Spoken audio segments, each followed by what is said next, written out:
Hello and thank you for joining us on the Capitol Report on NTD Television. I'm your host, Steve Lance. Here's a look at some of the stories we've been following for you today. Your newfound freedoms to drop the masks are sparking mixed messages.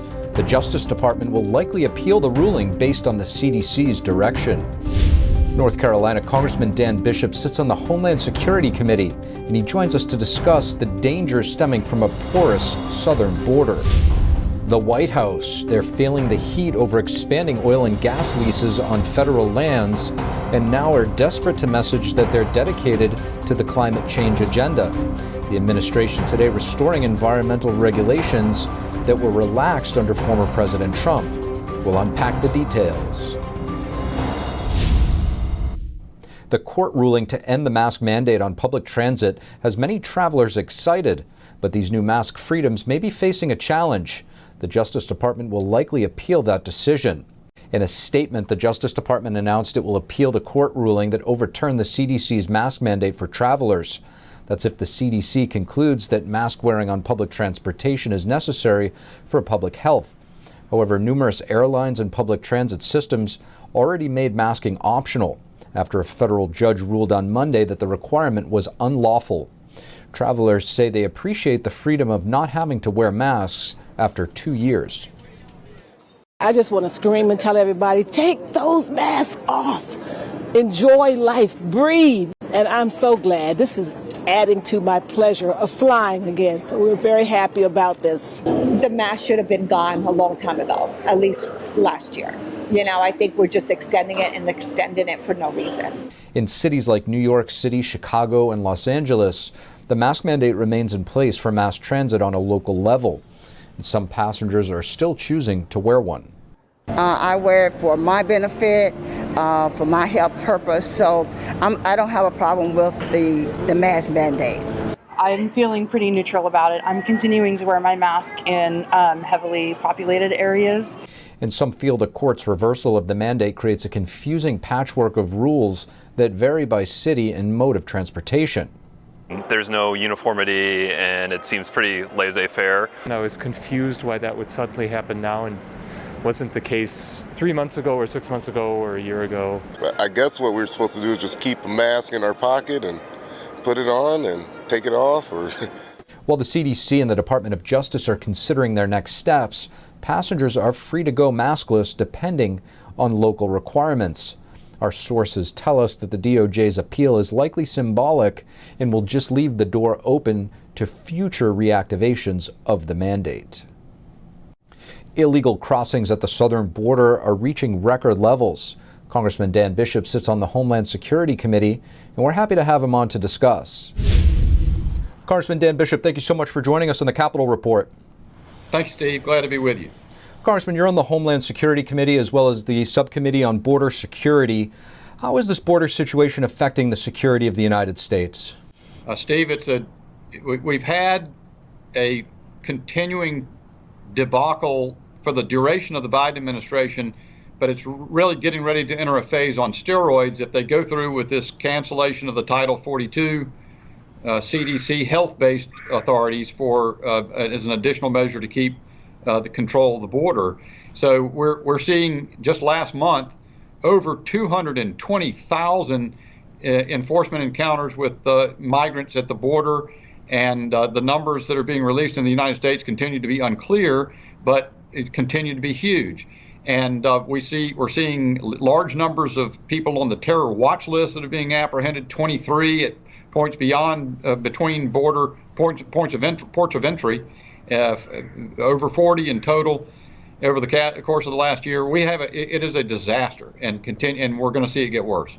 Congressman, I think sometimes there's a perception that the majority of the folks coming through are migrant workers, but as you touched upon, there's literally people on the FBI's terror watch list. So the people that are pouring through the southern border are coming from around the world. Right, Steve, and it emphasizes something that every American ought to bear in mind. The border is about having national security for the sake of Americans. That's the reason we have a border. President Trump used to say, and correctly so, that if you don't have a border, you don't have a country. And we're seeing that. You know that when we have hundreds of thousands of migrants every month And then on top of that number that are being encountered because a surge has been drawn to the border by the Biden administration policies, you have tens of thousands of gotaways, people who Border Patrol are so overwhelmed with processing people they can't encounter. How many terrorists have come into the United States from countries, not just countries south of the border, but as you said, around the world, from China or Russia or Islamic terrorists perhaps that seek to do us harm. That's the problem. And we're going to see at some point that our luck no longer holds out if this policy continues. Congressman, is there a point where we see some other federal agencies get involved and blow the whistle, say the FBI or the DHS? Wow. You hope so. We've got Secretary Mayorkas comes before, you mentioned I'm on Homeland Security. I'm also on the Judiciary Committee. We'll have Secretary Mayorkas before us next Thursday. Ranking Member Jim Jordan will lead the way, and we're preparing so that we try to get information out of the Secretary as opposed to a lot of dodged questions. But yes, I mean, we've got to, it's hard to know where to turn to try to get this administration to meet up with its responsibilities under law, to execute faithfully the law, to preserve our border. But we'll keep working at it every direction we can take. Another issue I think a lot of people are trying to make ones and twos of is the recent rescinding of the CDC mask mandates on public forms of transportation. I'd like to get your response to the Biden administration's attempt to appeal the rescinding of this order. Well, Steve, it's just another indication how out of touch the Biden administration is, how hapless, how ham-handed. Even the president himself said in one video clip I saw after this brave Trump judge, a judge appointed, thank goodness for President Trump, appointed this great jurist who said the CDC doesn't have the power to impose a mask mandate on airlines and other modes of public transportation. And then President Biden says in a comment, well, Americans, I think appropriately so, are going to have to decide for themselves whether they want to wear a mask or not. Well, that's just common sense. And then the very next day, the Biden administration comes out and reverses course and says they're going to go have an emergency appeal to attempt to reimpose this mask mandate. And yet we've seen the video on commercial airliners across the country with tears and laughter and cheers of people so finally relieved that they can fly on an aircraft, on a commercial airliner, without having to be suffocated by a mask full time, when there's absolutely no reason for it and no benefit from it. Congressman Bishop, has the CDC given Congress any idea of what the metrics might look like that they're looking for in terms of thresholds they're trying to reach when they will say it's actually time to take off the masks? They are notoriously evasive about that, Steve. What I think we see is just rule by bureaucrats. They want the power. Fauci wants to control all power and information for himself. I mean, he's not the only one, but he's perhaps the greatest symbol of it. And it's time for that to end. In fact, Steve, I've got a special rule that could be discharged if we get enough signatures in Congress so that we could put all this doubt to bed. And we've got a lot of co-sponsors. I'm hopeful we'll get a majority and force that issue on the floor of the House and force the CDC back into its corner. And let's get this done so that Americans can get back to normal life. Congressman Dan Bishop, thank you. Pleasure to be with you. Today, Secretary of State Antony Blinken met with the president of Panama and his foreign minister to discuss a regional immigration agreement signed by the two countries yesterday, involving not just government but also international organizations and banks. Homeland Security Chief Alejandro Mayorkas joined the meeting, where they spoke of the global illegal immigration crisis. Panama is a critical point of passage for many making their way to the U.S. from different parts of the world. They agreed upon a shared responsibility to address humanitarian needs and costs. This is the kind of cross-cutting coordination that the challenges of irregular migration demand. We're grateful for everyone's participation and everyone's contributions. Blinken said President Biden pledged to address the root cause of the problem, but that it will still take time to solve. Secretary Mayorkas said that there must be legal and humane pathways to help vulnerable migrants. He also cited an end to Title 42, which prohibits entry into the United States due to a health risk, such as the COVID-19 pandemic. Title 42, the Centers for Disease Control and Prevention, announced a while ago now that the use of Title 42, which is a public health authority and not an immigration policy, will discontinue as of May 23rd. U.S. Secretary of State Antony Blinken also discussed the human toll in Ukraine as a tragic example of forcible displacement. The statistics cite that the vast majority of illegal entries along the southern border are not asylum-related. On Tuesday, 26 Republican governors announced the creation of a border strike force to disrupt and dismantle transnational criminal organizations. They signed a memorandum to alleviate the humanitarian crisis at the southern border, reduce drugs in their communities, and improve public safety. The agreement says that due to the absence of federal leadership, states will share intelligence, disrupt smuggling corridors, and assist border states. The effort is being led by border state governors Doug Ducey and Greg Abbott from Arizona and Texas, and 24 others including Virginia, Maryland, Florida, and New Hampshire. Some U.S. nuclear plants are on the brink of closing their doors, and the White House is desperate to keep them running to achieve their emissions reduction goals. Now the administration is launching a billion-dollar program to rescue these plants. NTD's Melina Wisecup has more. Nuclear power plants produce energy with low carbon emissions. The U.S. currently has around 55 nuclear power plants, which contribute to more than half of our carbon-free electricity. But many of these plants are closing their doors. 12 reactors have shuttered since 2013 in the face of competition from other less costly energy sources. But there are also political reasons for their closures.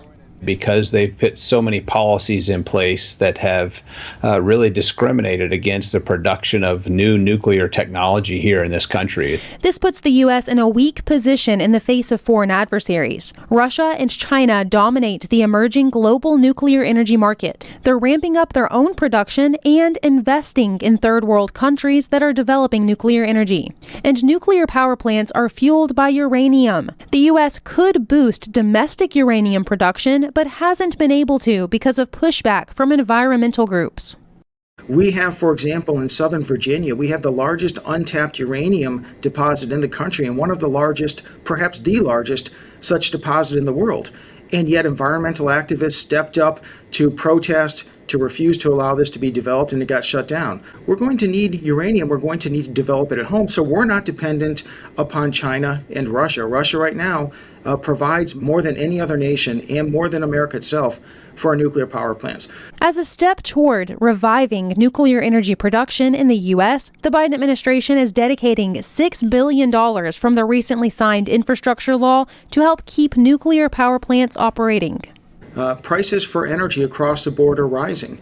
And I think that there are folks in the White House that understand that if we are still to pressure nuclear power plants to close here, prices are going to go up even higher. And aside from this federal program to help keep these nuclear plants running, the Biden administration is also proposing tax credits for nuclear production. But this proposal is right now stalled in Congress in that Build Back Better bill. But the White House is now working on negotiations to revive at least pieces of the stalled Biden agenda. Reporting in Washington, D.C., Melina Wisecup, NTD News. At a sensitive time, the U.S. and China today held the first high-level military talks since Biden took office.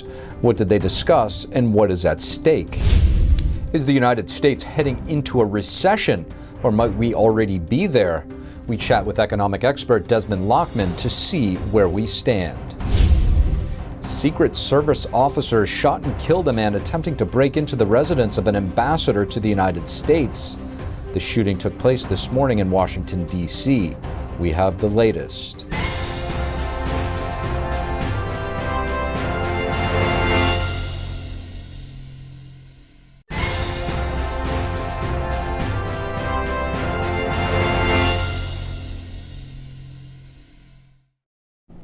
Hello and welcome back to NTD's Capitol Report. I'm your host, Steve Lance. Breaking quite a long silent streak, the U.S. and China held their first top-level military talks today since President Biden took office. This as tensions grow between the two countries amid the war in Ukraine. NTD's Iris Tao has more. Breaking a communication stalemate, U.S. Secretary of Defense Lloyd Austin spoke with his Chinese counterpart, General Wei Fenghe. It's the first high-level discussion between the two militaries since President Biden took office. The Pentagon says the Wednesday call is a follow-up to the conversation between Biden and China's Xi Jinping in March.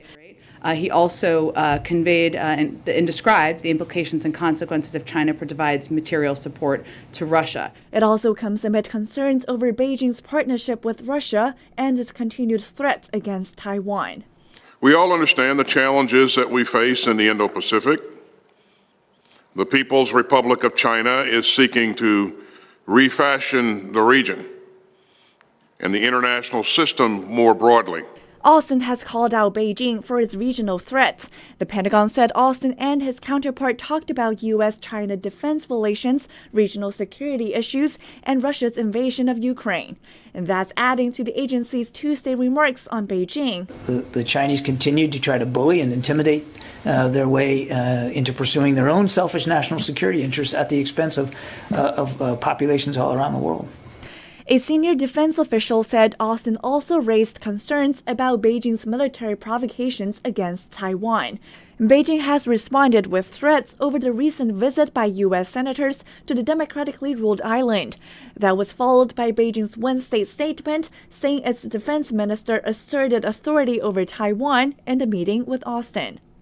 Meanwhile, President Biden met with Austin and other top military officials later on Wednesday.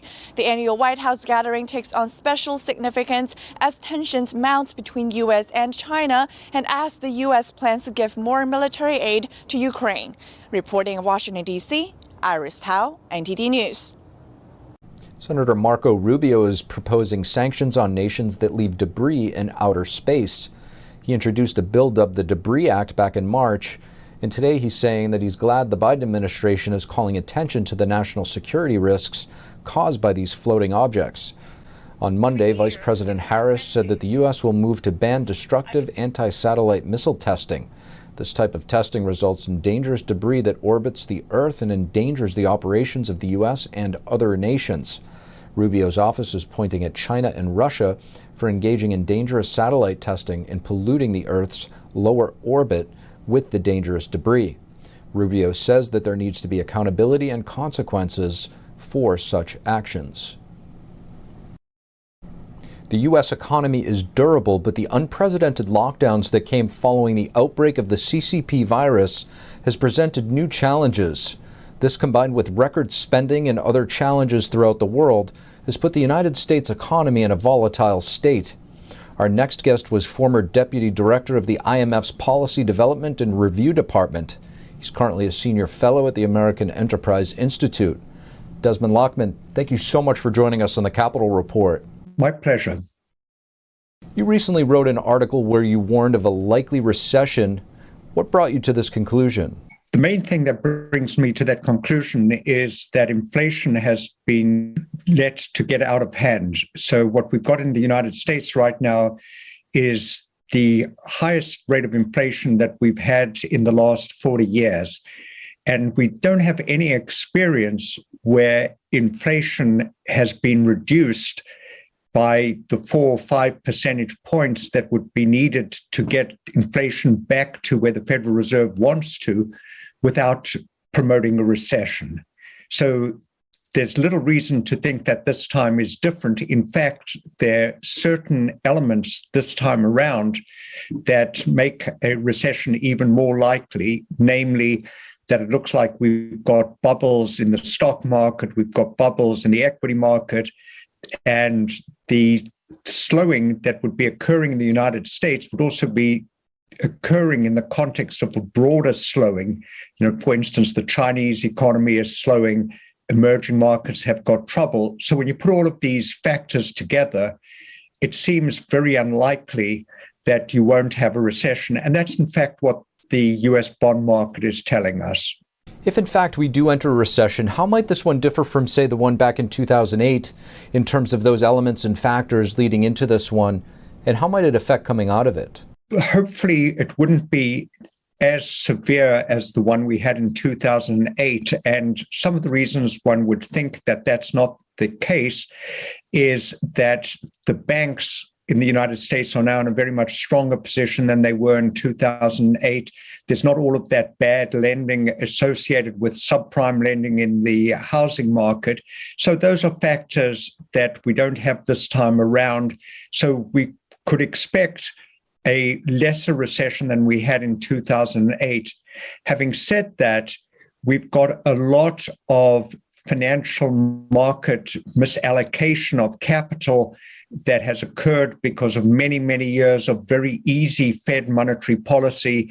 We've got stock market prices that look very elevated. We've got housing prices look elevated. We've got problems in the emerging market economies. So my expectation is we'll have a recession that'll be worse than the normal recession that we've had in the post-war period, but it won't be nearly as deep as what we had in 2008.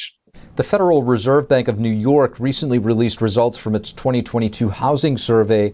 According to the survey, it predicts rent increases of nearly 11.5% on average over the next 12 months. That's up from about 6.5% in February of 2021. How significant or concerning is this data for U.S. inflation forecasts? The inflation expectations data is certainly of concern, because what can happen is if people expect inflation to occur, if households expect it, workers expect it, firms expect it, then that can become self-fulfilling. People expect inflation to be high. They're going to be demanding greater salary increases. Firms will feel that they can pass that on because we've got an environment of inflation. So that is what the Fed is highly concerned about, is that they don't want inflation expectations to become what they call unanchored. They're wanting inflation expectations to be close to where their inflation target is, namely 2%. So when we do see in the bond market inflation expectations 5 years out being something like 3.5%, that is concern to the Fed, and that is the reason that the Fed is now inclined to slam on the monetary policy brakes to try to break the inflation before the inflation expectations become embedded, and then we get ourselves into the sort of wage price spirals that we had in the 1970s. So at what point is the denial stage, if you will, going to turn into reality, where we're eventually forced to acknowledge that we are in fact in a recession? Well, that would still be a while off. We're not near a recession at the moment. That policy is only now beginning to be tightened. We are getting somewhat of a slowdown, but that'll come later on, when the Fed is really forced to raise interest rates, when we see the housing market cooling. The evidence will be there that things are slowing down. Unfortunately for the Biden administration, that could very well occur just at the time of the midterm elections in November. So my expectation is we're going to be getting the slowing beginning now, but the actual recession is only likely to occur perhaps by the end of this year, the beginning of 2023. Desmond Lachman, thank you so much for joining us. My pleasure. Good to talk to you. Another suspect associated with the January 6th Capitol breach last year was arrested earlier this month. Jerry Braun was charged on April 7th with a range of charges, including obstruction during civil disorder. Prosecutors say he bragged about the breach to his Uber driver. Body cam footage from D.C. police shows Braun pulling a barricade from officers on Capitol grounds. Braun faces up to 6 years and 6 months in prison if convicted. And U.S. Secret Service officers shot and killed a man attempting to break into the residence of the Peruvian ambassador in Washington, D.C. Residents at the ambassador's house called the Secret Service at about 8 a.m. this morning after hearing windows of the residence being smashed. The man was suspected of being a burglar. He was armed with a metal stake, and the Secret Service first attempted to apprehend him using tasers. D.C. Police Chief Robert Conti held a press conference near the scene after the shooting. Yeah, this is totally out of the ordinary. I can't recall the last time we had this type of incident on the property, on the residence of one of our ambassadors. I just don't recall that. The officers didn't report any injuries. Only the suspect was neutralized. That's all we have for you this evening on the Capitol Report. Don't forget to check out our Capitol Report podcast, available on all major platforms where you'll find our full unedited interviews. Once again, thank you for tuning in.